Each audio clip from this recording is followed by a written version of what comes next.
Les autorités congolaises, continuons. En tout cas, je lance l'appel. Nazo ça l'appel na bino ba autorité. Papa na biso John Kilimba Limba. Papa Constant Mutamba. Continuons ya Congo. Franchement, condition pour une solution te na ba roulage, to benga commune ba roulage. Les PCR ya Congo na biso na kata Kinshasa na capitale. So pour une solution te ba condi, la lire vont les choses. Population to se déchaîner parce que ba roulage na nzela bazo tracasser biso to comme on dirait biso banguna ya ba roulage et comme on dirait biso ba toza véhiculer nde toza ba ennemi ya ba roulage na nzela le PCR na nzela misala na bango o ezaka pona ko canaliser nzela pona ko en tout cas pona ko canaliser nzela j'ai l'impression que ça misala bango ba telemela te donc ba roulage et comment je pense ce kazo bima na nzela donc azo bima na esprit ya ko ronçonner ba na nzela. Hier je me suis vu na situation moko na nzela au tisiko ça me tape sur les nerfs. Na uti colonel ebea nazo zonga na nzela ya mama mo kati na eko bimavni mo kwa muke weza kozo virer boy en face ya Kalufungula avni mo kwa muke za justement en face ya entrée ya Kalufungula na bimi nazo bima na nzela wana il y avait 2 ou 3 véhicules devant moi et na simanga poto virer na mo Carrefour wana place wana ba kino ba yebi tronçon wana ba yebi ke ba roulage mo ba télé makawana moi embouteillage pesa ka tronçon wana. Alors je me dirigeais pour la zone net mutazo kende ko mata ba rond-point Willery quelque chose. Au viré, il y avait 2 ou 3 véhicules devant moi. On a na sima. Et ça, moi, embouteillage. Côté wana, ba outa ki côté rond-point, bazo yanet, bazo kende ba côté, ba inerbe, bangwasuma, kuna poba ke bima bouva. Na biso bato outa ki tozo luka kozonga de l'autre côté, à côté, il y a rond-point Willery et tout. Alors, na monike, ba ou bazala ki kokende, na voie principale, biso to gêner bango. Le quoi to gêner bango, elle, na biso, il y avait déjà bouchon. Natanga bon, na sima, na véhicule les athées, on a zonga sima, pour que na l'ex. L'État n'a sali moi marche arrière mouké pour que ba o wana baleka ba o kuto aleka ki bazaki véhicule zaki boso na a remercier nga baleki et na monique est dégagé na sens biso ba o bazaki ba kei et tikalingai l'État ka na zo avancer bo roulage avec na droite madame là ça ba document nga pardon là ça va document nga pardon ba document il y a quel souci maman là ça va document en tout cas de loin na zo passer comment on appelle permis de conduire na l'accès parce que to yebi mentalité à ba PCR na biso que non jamais ko zo document no ya en tout cas au PCR pour à côté on approche à faire marcher na zui na latif na musika maman tiens mpandi mais il y a quel souci ba bengi bino ke na sali problème moko iska na wuti kuna ya wana maman mbala moko ba linginga wana ta 5 ou 6 ba roulage ko bon ba temi liboso ba voiture peso lequel ka maman ba klaxon pi non mais papa le temps na zolo ba kutuna oazaki na gauche na ngabo kaka oya temisa na côté droit ce qui passe là qui manœuvre ni na zuli bende parce que ba vite ezaki légèrement un peu ya kokita a kotisi le romo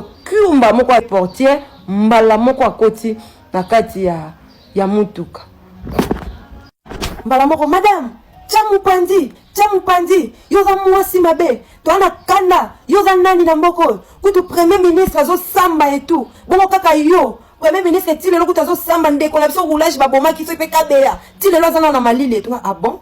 Donc bino bozo ko venger premier ministre indépendant, ba episi bino ke ngala sala na cabinet premier ministre, ba episi bino ke ngai, je fais partie de la famille à premier ministre. Pour bino bozo bete ma sera premier ministre, eh bino kasi ba senga ba jeep na ba linette, makambo kaka o kabea o tiko kufela. J'ai rien compris. Alors, Nazaki tellement na kando point que Nazaki même pas qu'on soit téléphone dans la filmé. Là, il y a quoi?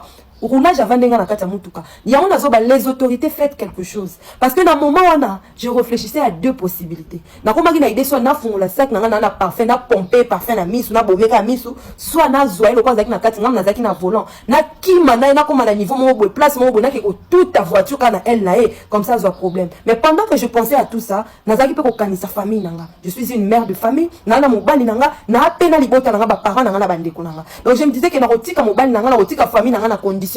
Donc, en tout cas, l'autorité sur votre thème, les cambotés. Parce que ce n'est pas chaque jour que tu l'as de bonne humeur. Il y a des jours où tu l'as de mauvaise humeur. Au bilip, aux mais aux de très mauvaise humeur. Alors, roulage, PCR, pour éviter tracasserie dans là. C'était à 14h. Le temps, linginga na 5 ou 6, moi qu'on a 4.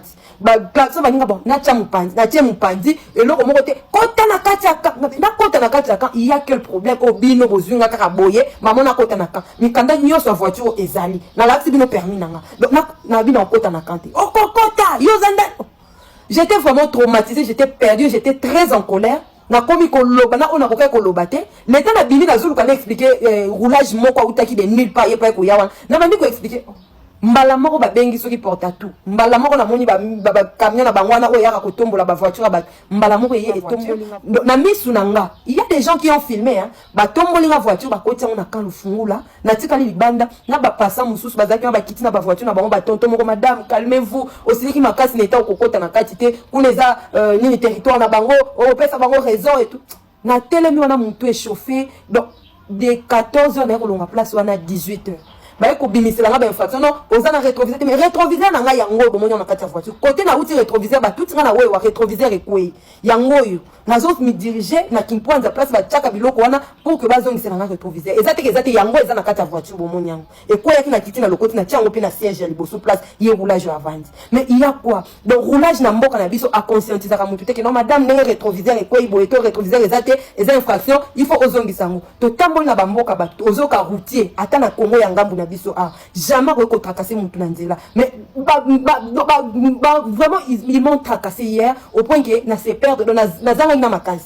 Alors na ko futa $120 ya amende pour monter moko ba senga ngana titre ko suka na bango $120 et ba roulage na ba lienga mbongo nanga nazo saka comme bango et puis je les ai répondu hein, pour bango première dame premier ministre kuto azo samba OK premier ministre azo samba mais muninga na bino kabia na minute azana malili hein moi si na tika li veuve ba ne batika li orphelin alors so bino bozo yokate bokanisi yango za slogan que premier ministre azo samba bokeba allure vont les choses hein na l'esprit na ngai bo na kanda na radio na zaki nango otemenga liboso na tuti yo na buki yo makolo tika li inapte ngaba okazenga quelque part na osamba to yebi pe nemoko na biso ekindaka alors ba autorité soki bo telemeli likambo te.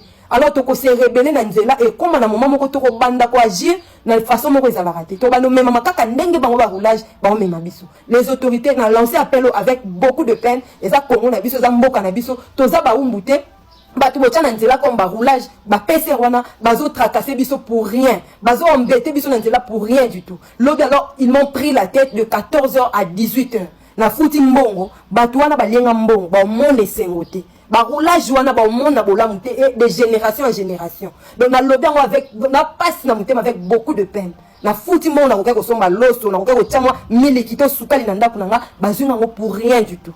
Pour rien du tout, alors pour rien du tout. Mais bon, bah, Kondi, nous avons lancé appel. Ceux qui veulent quelque chose, to banda ko s'évanger, to banda pena que non, à tel même au tout y à tel même to même maman bon, la lire où font les choses. Bah, Kondi, bon, ça a quelque chose.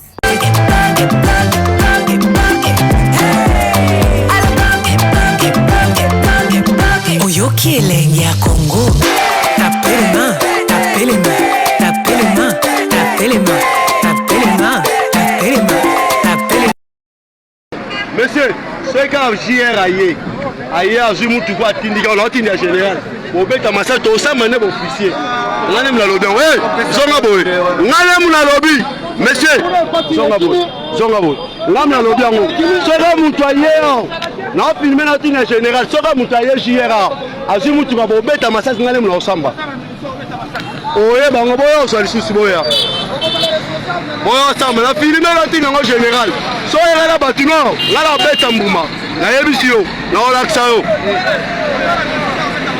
allez nani sala yo ya o mona o mwana ekoti tika mwana ekoti kosonga ngosa musala Policier,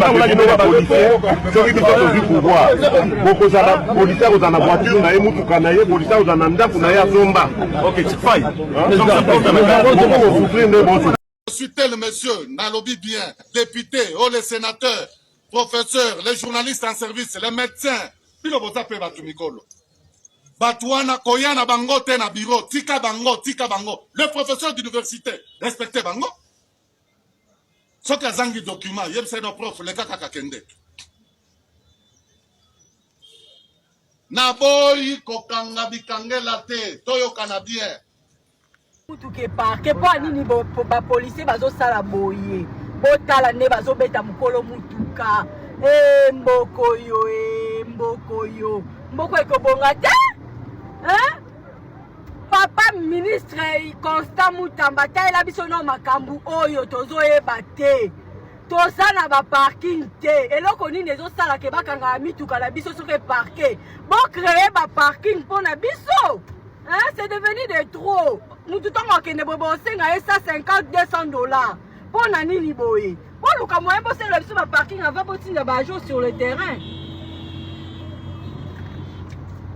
baninga na ngai o bazana balabala. Je dis pas parce qu'ils sont des policiers, c'est parce qu'ils sont en uniformité, mais azaka ba situation ko la ngai bazana balabala. Oui, la constitution reconnaît droit à grève, mais grève na bango ekende likolo ya mibe côté soki ba komi na nzela ko bebisa mituka baninga mususu ko zokisa baninga mususu ko finga baninga mususu eza malamu te ba revendiquer ba droit, mais na yebike ba kontina biso ya Kinshasa balalisi maboko te batindi délégation ezana biso awa bapesa message c'est la résolution oyo esana kuna Kinshasa oyo etali revendication na bango, donc batia matoi bazala kimia bayoka message ni bayeli bango nango et puis bakoza solution soki esipite toki na table mususu tokosolola mais makambo esukaka na makele te bango esukaka na kofanda esika moko koyokana oyo alobi toyokani toki nzela moko ya koboya koyoka wazela kwaki baza kosenga une chose et c'est au contraire vous voulez et après ça me salaire mais tout vendre donc on a salaire en japonais vous voulez qu'on vous donne la sécurité la mairie gouverneur provincial a plus de la sécurité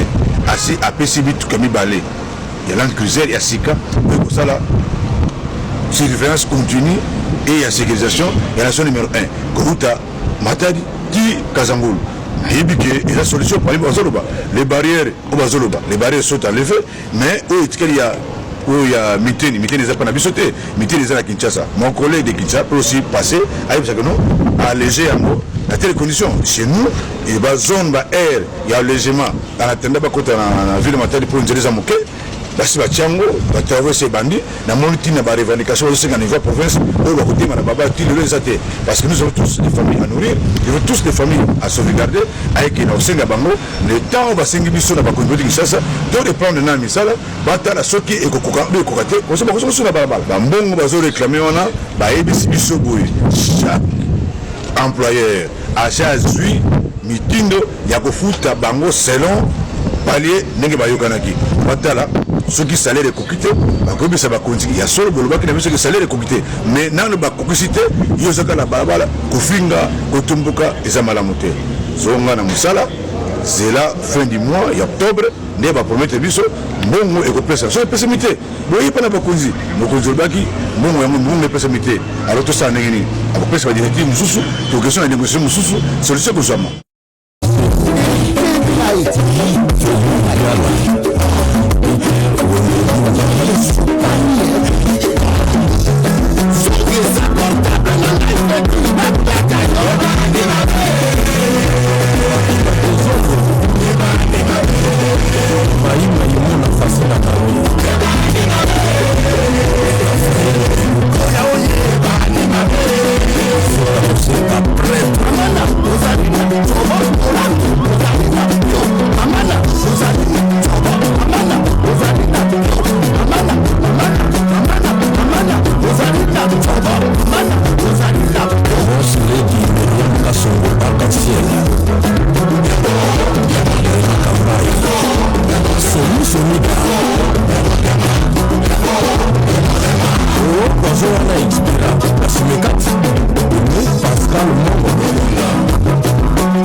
militaire ya solo na kati ya Congo Kanchech na zawole ya bandeko na ngai ya Kanchech banamura na bato mosusu ya PPRD soki okogie te boma ye 3 millions yango 3 loboko kute sali pasi na changer loboko 3 millions d'euros boketu promet le grand prophète de la nation ban États-Unis d'Amérique bon continuer résistance bana Canada bon continuer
Oyoki elenge ya Congo.